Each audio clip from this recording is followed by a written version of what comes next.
Jadi ada utusan dari Presiden Jokowi datang ke Pondok Pesantren Al-Islah.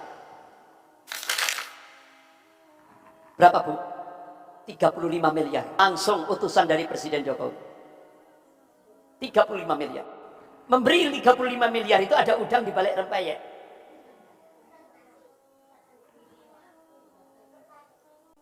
Iya, bolak-balik, Bu. Iya, bolak-balik. Ya. Saya tolak Pondok Pesantren Al-Islah, Bondowoso. Itu pendirinya Kiai Haji Maksum, Allahumma yarham. Beliau itu cukup dikenal pada saat peristiwa 212. Yang jargonnya, lebih baik saya mati di medan perang daripada mati di atas kasur. Itu jargonnya beliau. Perjalanan masih panjang, Ahok masih banyak. Masih banyak yang perlu ditumbangkan.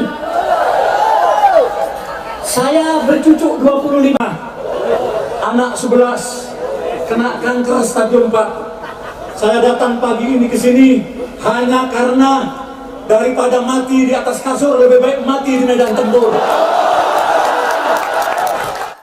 Itu jargonnya beliau. Makanya beliau satu-satunya ya Kiai Maksum itu yang peristiwa 212 di Monas itu pakai kursi roda dan dalam kondisi diinfus.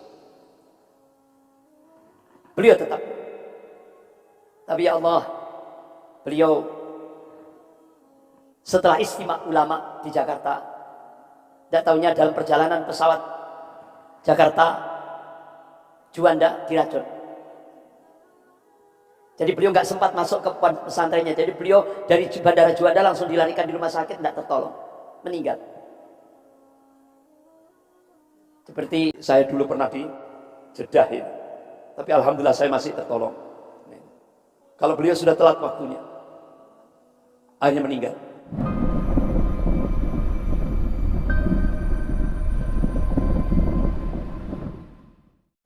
Jadi ideologi komunis ini haus darah, ibu-ibu. Dia menyiksa dan membantai. Itu karakter ideologi komunis. Ya. Itu karakter ideologi komunis. Dan komunis itu kan ateis, anti Tuhan, anti agama. Bahkan dia menganggap manusia itu binatang yang harus dihabisi. Ya. Ya, ibu-ibu yang dirahmati Allah.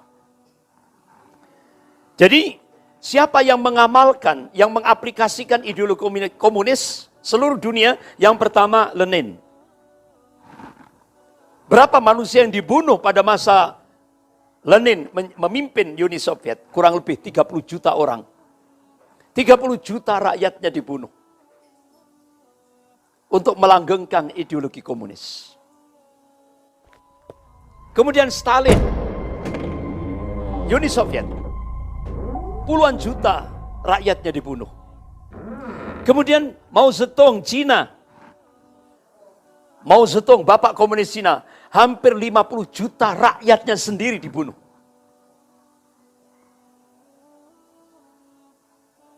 Kemudian Kamboja, Pol Pot, berapa rakyatnya yang dibunuh? Hampir 2,5 juta. Rakyatnya sendiri dibunuh. Sampai akhirnya ibu lihat videonya Kamboja itu sampai tulang tengkorak kepala itu dijadikan piramid, dijadikan gunung-gunungan.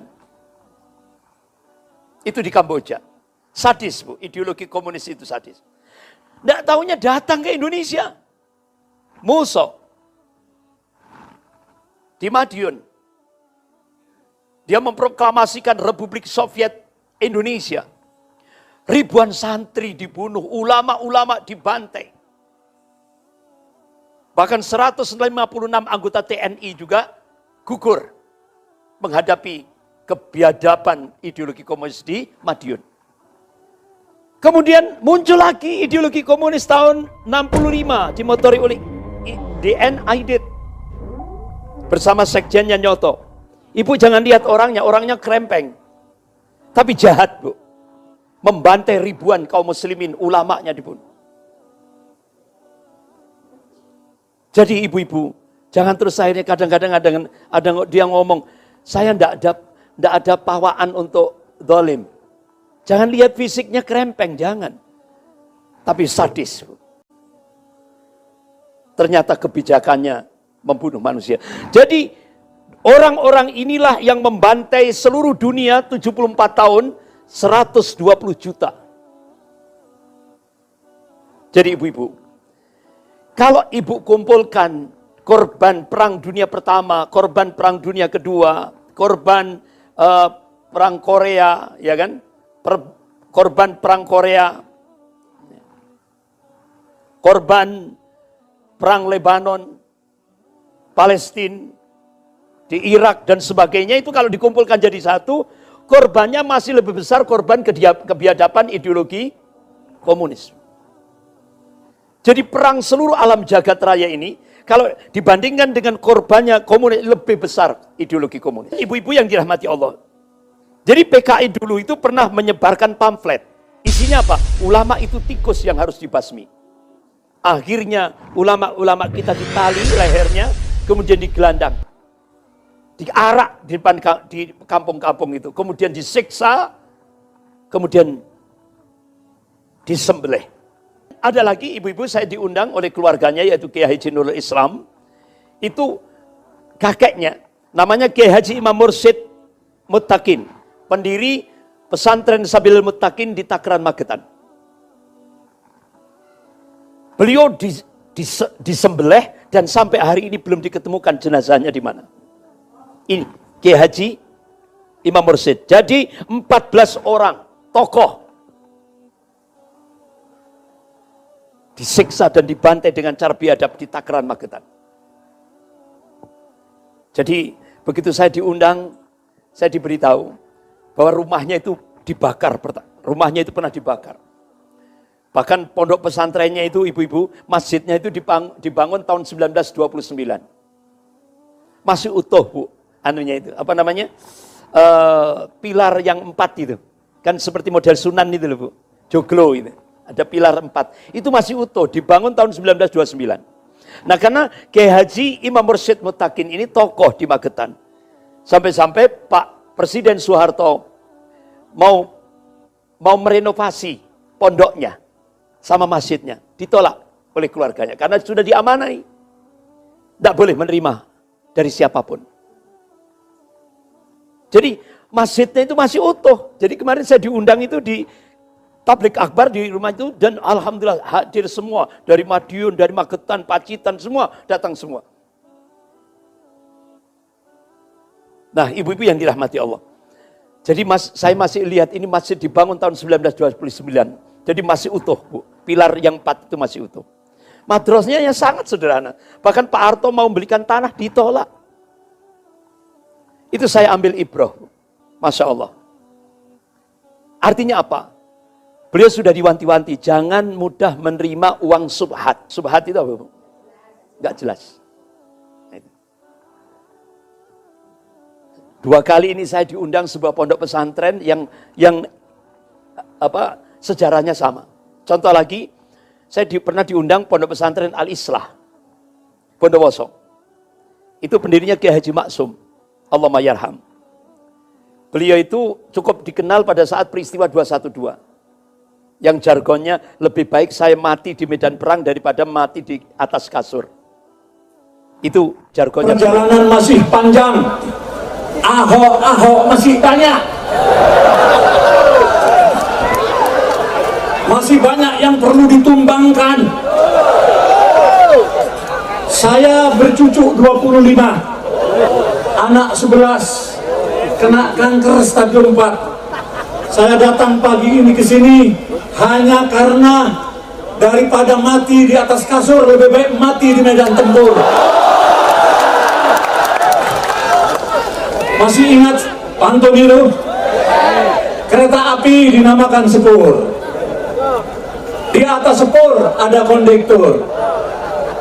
Daripada mati di atas kasur, lebih baik mati di medan tempur. Itu jargonnya beliau. Makanya beliau satu-satunya, ya Kiai Maksum itu, yang peristiwa 212 di Monas itu pakai kursi roda dan dalam kondisi diinfus. Beliau tetap. Tapi ya Allah, beliau setelah istimewa ulama di Jakarta, Tidak tahunya dalam perjalanan pesawat Jakarta Juanda diracun. Jadi beliau nggak sempat masuk ke pesantrennya. Jadi beliau dari Bandara Juanda langsung dilarikan di rumah sakit, tidak tertolong. Meninggal. Seperti saya dulu pernah di Jeddah itu. Tapi alhamdulillah saya masih tertolong. Kalau beliau sudah telat waktunya, akhirnya meninggal. Diteruskan putranya Kiai Haji Toha Zakaria. Nah, saya diundang lagi. Dulu abahnya ngundang saya, Pak Kiai Maksum. Nah, ini beberapa waktu yang lalu saya diundang putranya. Beliau cerita, Ustadz Andri, abah saya ngasih wasiat, jangan mudah menerima bantuan yang subhat. Jadi ada utusan dari Presiden Jokowi datang kepada pesantren Al-Islah. Berapa, Bu? 35 miliar.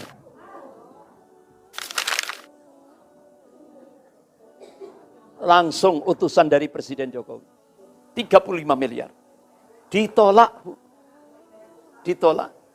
Nah, Ibu kalau mungkin di sampingnya ada 1 miliar, ngeleot. Ini 35 miliar ditolak. Karena apa? Beliau pegang wasiat dari abahnya. Masya Allah. Soalnya apa? Abahnya ngomong, kalau kamu menerima uang subhat, fatwamu sudah ndak. Artinya apa? Sudah ndak tegas. Ada tekanan. Ya kan? Karena memberi 35 miliar itu ada udang di balik rempeyek.